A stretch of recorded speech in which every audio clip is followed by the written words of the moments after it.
বন্ধুরা, আজ আবার এসছি আপনাদের একটা সুন্দর কবিতা শোনাবো বলে। তো কবিতার নামটা এখন বলবো না, প্রথমে আপনারা কবিতাটা শুনুন, আমি একটু পাঠ করছি। এই কবিতা অনেক পুরনো।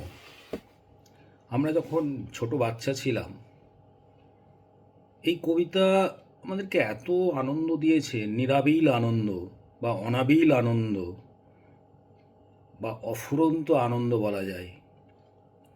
কবিতাটার প্রতি একটা দুর্নিবার আকর্ষণও ছিল। আরে এটাও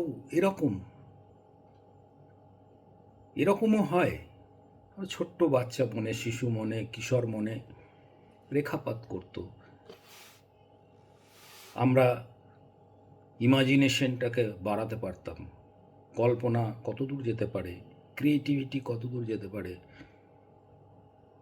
সেগুলো বীজ হয়তো তখনই বপন হয়েছিল। কবিতাটা জাস্ট ছোট্ট একটা কবিতা।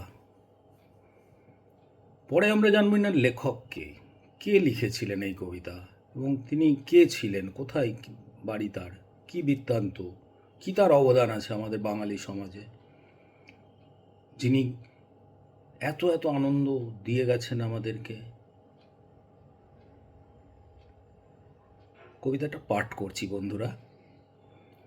এক যে আছে মজার দেশ, সব রকমে ভালো, রাত্রিতে বেজায় রোদ, দিনে চাঁদের আলো, আকাশ শ্বেতা সবুজ বরণ, গাছের পাতা নীল, ডাঙায় চরে রুই কাতলা, জলের মাঝে চিল,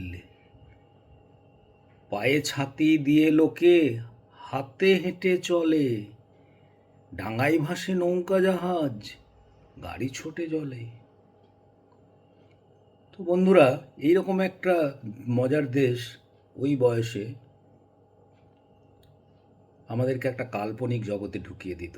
আজকের দিনে ইউটিউবে বা টিভিতে ডিসনি ওয়ার্ল্ড বা অনেক রকম কার্টুন চ্যানেল আছে, যেখানে নানা রকম ইমাজিনেটিভ এগুলো শিশু মনে দেখানো হয় বা করা হয়। তখন সেসব ছিল না, তখন সে কাজটাও আমাদের শিল্পীরা করতেন। তো এটা নিয়ে, কবিকে নিয়ে আমরা অন্য একদিন আসবো বন্ধু। আজ সকলে ভালো থাকবেন। Thank you.